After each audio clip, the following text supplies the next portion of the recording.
Sup everybody, bagaimana kabarnya? Sehat? Kembali lagi dengan saya yang mana seperti biasanya saya akan merangkum sebuah film yang cukup menegangkan dan membuat Anda emosi. Dan film ini juga sudah sering dirangkum oleh channel lain yang memiliki thumbnail menggiurkan, padahal biasa saja. Tanpa berlama-lama, inilah The Equalizer 2. Jika Equalizer pertama bercerita tentang Robert yang membantu gadis remaja yang dijadikan pelacur oleh seorang mafia, maka di Equalizer 2 bercerita tentang Robert yang balas dendam terhadap pembunuh sahabatnya. Bagaimana kesurannya? Langsung saja check in.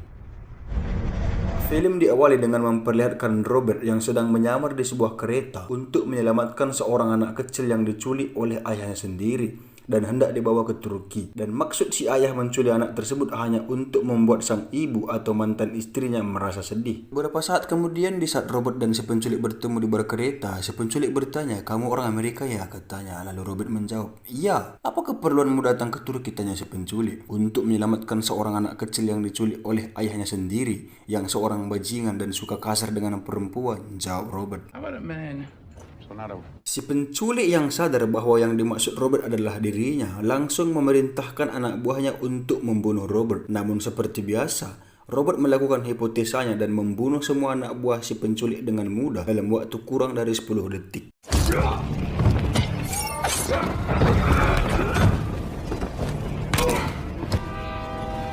Setelah membunuh seluruh anak buah penculik tersebut, Robert mendatangi si penculik dan mengatakan, "Aku memberimu dua pilihan, yaitu rasa sakit yang menyakitkan atau rasa sakit yang mengubah." There are two kinds of pain in this world. Pain that hurts, pain that alters. Singkat cerita, entah bagaimana kelanjutannya, si anak yang diselamatkan oleh Robert sudah berada di Deplu, atau bisa dibilang menteri luar negeri lah kira-kira seperti itu ya guys. Lanjut. Setelah mengembalikan si anak, terlihat Robert kembali melanjutkan aktivitasnya menjadi supir taksi. Sebelum kita lanjut lebih dalam, sedikit tentang Robert yang memiliki nama asli Robert McCall adalah mantan agen khusus yang memalsukan kematiannya dengan alasan karena Robert yang sudah bosan dengan tugasnya yang setiap hari harus membunuh dan membunuh. Namun setelah keluar dari kesatuan, Robert pun membantu orang-orang secara acak tanpa harus menjadikannya konten YouTube. Coba saja Anda bayangkan, jika Robert menjadi YouTuber, maka dia akan mengatakan, "Oke guys, hari ini saya akan membantu seorang gadis yang disiksa oleh mafia, yang mana kali ini saya akan membunuh semua mafia tersebut." Gitu guys, saksikan terus ya guys, kan gak lucu gitu kan. Gak lucu dong dia membunuh manusia di dalam kamera. Lanjut. Terlihat Robert menjemput seorang kakek langganannya dan mengantarnya sampai ke tujuan. Dan setelah itu, Robert melanjutkan pekerjaannya hingga malam hari. Dan terlihat Robert mendapat penumpang yang berbagai macam jenis, mulai dari orang pengangguran hingga ke orang yang ingin tobat. Dan Robert sangat menikmati pekerjaan tersebut. Di pagi harinya setelah selesai bekerja, terlihat Robert pulang ke rumahnya dan menyapa seorang perempuan tetangganya yang baik hati bernama Fatimah. Assalamualaikum. Waalaikumsalam. Left you something upstairs. Thank you, Fatima. Di lain tempat di sebuah kota bernama Brussels, terlihat sebuah keluarga yang didatangi beberapa orang penjahat, yang mana para penjahat ini menembak sang istri tepat di depan si suami. Setelah itu, para penjahat ini menaruh pistol di tangan si suami dan menembakkan kepalanya sendiri.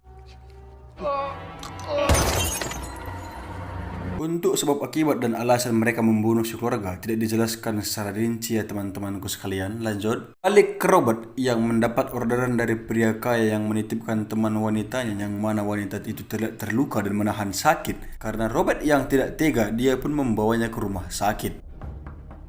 Robert yang merasa ada sesuatu yang salah, dia pun kembali mendatangi apartemen si pria dan meminta kamera atau HP yang mereka gunakan untuk merekam perbuatan para pria terhadap si wanita. Need your cameras, cell phones, anything you might have. Namun dengan sombongnya mereka malah mengunci kamar tersebut dan hendak menghajar Robert, yang tanpa mereka sadari Robert sudah mempertimbangkan setiap pergerakan mereka semua.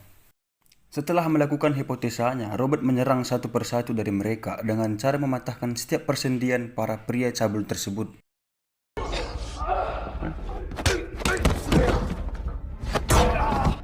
Setelah itu, Robert mendatangi Neymar yang sedari tadi hanya menonton adegan perkelahian itu. Lalu Robert bertanya, "Tangan mana yang kau gunakan untuk memelintir bulu wanita itu?" katanya. Lalu Neymar menjawab, Tangan kiri om. Seketika itu Robert langsung mematahkan jari-jari si Neymar hingga dia merintih kenikmatan. Sebelum pergi, Robert juga mengatakan, sampaikan kebenarannya kepada polisi bahwasannya uang bapakmu tidak sanggup menebus kesalahanmu kali ini, katanya. Call 911 about what happened in here tonight. Your daddy's money's not gonna save you this time. Setelah selesai, Robert pun pulang ke rumahnya yang mana terlihat ada seorang di dalam rumah Robert. Dan saat Robert masuk, yang ternyata si orang tersebut adalah kawan lama Robert bernama Susan. Hello, Susan. How's your perfume? How are you?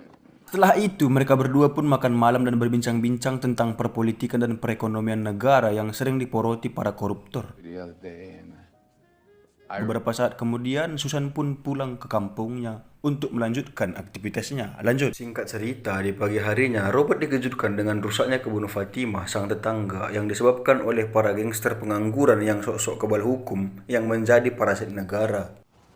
Tanpa berpikir panjang, Robert pun membersihkan tembok yang sudah dicoret-coret para bajingan lem dan bensin tersebut. Beberapa saat kemudian muncullah seorang pria bernama Miles, salah satu tetangga Robert, yang mana Miles ini hidup seorang diri dan bekerja serabutan untuk memenuhi kebutuhan hidupnya. Miles yang melihat Robert sedang membersihkan bekas coretan di dinding tersebut, menawarkan dirinya untuk memperbaiki coretan tersebut karena kebetulan Miles membutuhkan uang. Robert yang mendengar perkataan Miles langsung menyetujuinya. Kita berpindah ke Susan yang sedang rapat dengan rekannya, yang mana mereka sedang membahas tentang pembunuhan suami istri di Brussels, di mana pasangan tersebut bekerja sama dengan agensi mereka.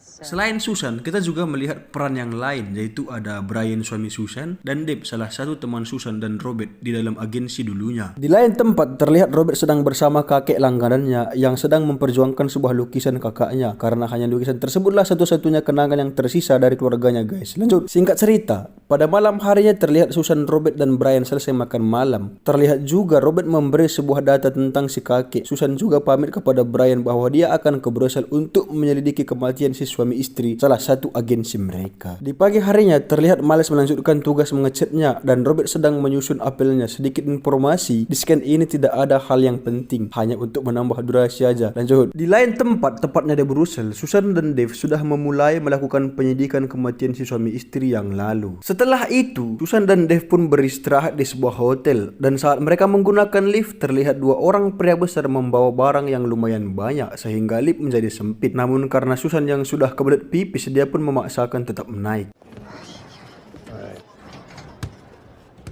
Setelah Susan keluar dari lift bersamaan dengan dua orang pria tadi, dan saat Susan masuk ke kamarnya, tiba-tiba dia diserang oleh dua orang pria tersebut sehingga kepala Susan terluka akibat benturan yang keras.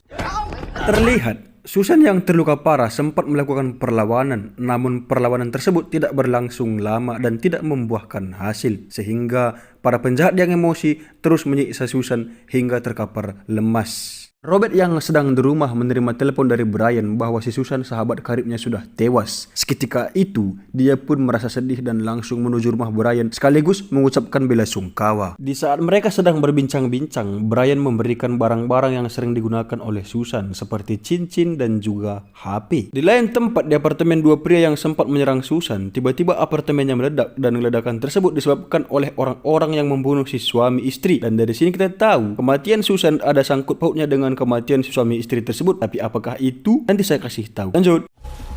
Kita berpindah ke Robert yang mencoba meretas database polisi dengan akun Susan untuk mendapatkan bukti yang lebih konkret dan terjamin oleh IPB dan ITB. Bahkan dia mengulang-ulang video CCTV di lift saat Susan berada di dalam, yang mana kita melihat si pria besar tidak menekan tombol angka pada lift, yang berarti mereka sudah tahu posisi kamar Susan. Dan juga kejadian pembunuhan tersebut sudah direncanakan oleh orang tertentu ataupun orang yang terlatih. Lanjut. Robert yang berhasil mendapatkan sedikit bukti, dia pun menjumpai Deb yang sedang olahraga, dan saat Robert memanggil namanya, seketika Deb terkejut mendengar suara yang tak asing, yaitu Robert temannya. Secara kan Deb tahunya bahwa si Robert sudah mati. Setelah melepas rindu, Robert pun menceritakan bukti-bukti dan hal-hal janggal yang berhasil ditemukan atas kematian Susan kepada Dave. Singkat cerita, setelah selesai menemui Dave, Robert pun pulang, dan di rumahnya Robert membuat sebuah ilusi gambaran kematian si suami istri di dalam pikirannya. Dan di sini dia mendapat petunjuk baru dan menyampaikannya kepada Deb, yang mana pelaku pembunuh Susan adalah orang dalam atau orang agensi mereka. Namun Robert belum bisa memastikan siapa pelaku tersebut. Di pagi hari saat Robert pulang dari tempat nongkrongnya, dia dikejutkan dengan Miles yang tidak melanjutkan pekerjaannya padahal sudah dibayar cash.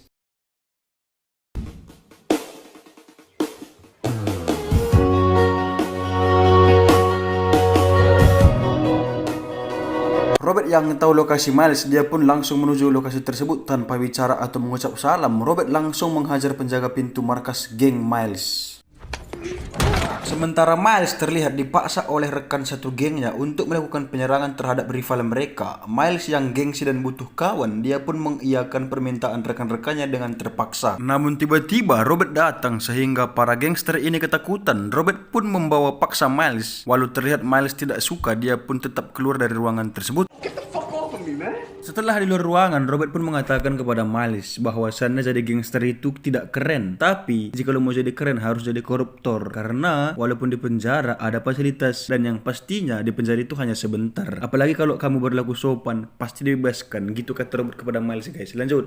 Keesokan harinya, Miles yang sadar akan kesalahannya mendatangi rumah Robert untuk minta maaf. Setelah masuk ke dalam rumah Robert, Miles menawarkan diri untuk merenovasi dapur milik Robert. Seperti biasa, Robert pun menyetujuinya. Setelah itu, Robert melanjutkan aktivitasnya jadi supir taksi, yang mana terlihat dia mendapat penumpang pria botak, yang mana ternyata penumpang tersebut bukanlah penumpang biasa. Karena tiba-tiba si pria hendak ingin membunuh Robert. Untuk menyelamatkan diri, Robert pun mempercepat laju mobilnya sehingga si pembunuh kehilangan keseimbangan, yang mana Robert mengambil kesempatan hingga mereka sampai di sebuah jembatan tempat yang sepi. Robert langsung menembak si pria hingga tewas. Untuk menghilangkan jejak, Robert pun membakar si pria botak bersamaan dengan mobilnya. Dan sebelum itu, Robert sempat mengambil handphone si pelaku. Singkat cerita, kita berpindah ke keluarga Deb yang didatangi Robert, yang mana Robert menjumpai Deb untuk memberikan handphone si pelaku atau orang yang mencoba membunuhnya. Karena Robert percaya bahwa orang yang menyuruh si pembunuh akan menelpon nomor tersebut.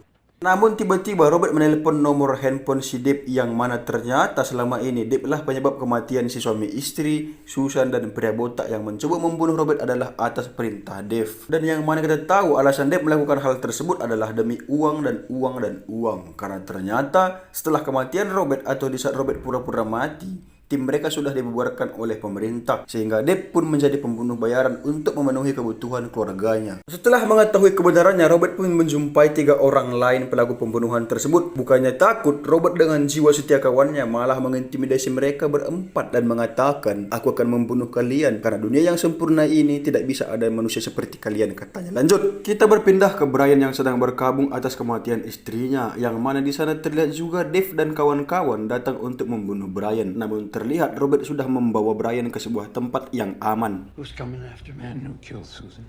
Kita berpindah ke rumah Robert, yang mana di sana terlihat Miles yang sedang mengecat rumah Robert. Karena merasa lapar, Miles pun menelpon Robert. Robert yang menyadari kalau Dave datang ke rumahnya segera menyuruh Miles untuk sembunyi di sebuah lemari. Di saat Dave sudah masuk, dia pun menyentir sebuah cermin 2 arah dan hendak menembaknya sehingga membuat Miles ketakutan. Robert yang mengetahui semua kejadian di rumahnya melalui CCTV yang terhubung ke ponselnya, langsung menghubungi Dave dan mengatakan, "Kau tahu aku di mana?" Seketika itu, Dave pun keluar dan Miles yang sudah merasa aman langsung keluar dari persembunyiannya. Namun tiba-tiba Dave muncul sembari menodongkan pistol ke kepala Miles. Sedangkan Robert sudah sampai di sebuah pemukiman yang sedang dievakuasi karena terjadi badai yang besar, yang mana kita tahu tempat tersebut adalah kampung Robert dan mendiang istrinya. Tak lama kemudian muncullah Dave and the gang dan mereka langsung menyusun posisi masing-masing, dan Dave menuju tempat tertinggi untuk memantau sebagai sniper, dan 3 temannya menyebar menyisir area tersebut. Beberapa saat kemudian, saat Kovac mencoba memeriksa sebuah rumah, tiba-tiba Robert muncul dan menembaknya dengan tembakan ikan hingga menembus kepala Kovac, yang pastinya Kovac sudah tewas.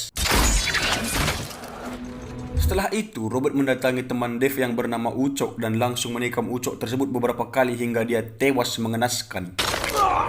Robert sendiri terlihat masuk ke rumah lainnya, yang mana di sana banyak sekali bahan-bahan kimia yang mudah terbakar, dan dengan zat tersebut Robert pun membuat sebuah jebakan. Dan benar saja, saat teman Dave bernama Pidong melempar peledak ke ruangan tersebut, seketika ruangan itu meledak dan mengenai Pidong di bagian perut sehingga Pidong tewas. Dave yang menyadari bahwa semua temannya sudah tewas, Dave pun menjalankan rencananya, yaitu mengancam Robert bahwa Dave akan membunuh Miles yang sedang diikat di bagasi mobil. Setelah beberapa tembakan, Robert pun menembak ban mobil tersebut sehingga tembakan Dave meleset. Dan di saat Dave teriak-teriak memanggil nama Robert, tiba-tiba Dave terhempas dan kepalanya terbentur dengan sangat keras. Saat dia kembali bangun, Dave sudah kehilangan posisi Robert. Namun tiba-tiba Robert sudah berada di tower tempat Dave sehingga terjadilah pertarungan di antara mereka, dan terlihat pertarungan tersebut didominasi oleh Robert karena dialah pemeran utama. Setelah beberapa saat kemudian, Robert menikam Dave di bagian tenggorokan hingga tewas. Belum sampai di sini, Robert pun membuang jasad si Dave ke laut. Setelah semua selesai, Robert pun menyelamatkan Miles yang terluka akibat tembakan Dave dan membawanya ke sebuah rumah untuk berlindung dari badai. Beberapa hari kemudian, Miles sudah berubah dan mulai sekolah karena dia teringat akan pesan Robert bahwasannya untuk menjadi keren, Miles harus menjadi koruptor. Sehingga itu, Miles pun sekolah untuk mengambil gelarnya saja tanpa membawa perasaan dan akal budi. Korup. Lanjut. Robert sendiri terlihat berada di rumah lamanya sembari mengenang sang istri tercinta. Film pun diakhiri dengan istri Dave yang bertanya ke sana kemari akan keberadaan Dave, namun dia hanya menerima janji manis semanis dirimu sahaja. Pesan moral dari film ini adalah, hendaklah kita menjadi supir taksi online tanpa memberitahukan siapa kita ini. Saya, jajaran tuan film tidak menyukai film namun menyukai Adsen, mengucapkan sampai jumpa.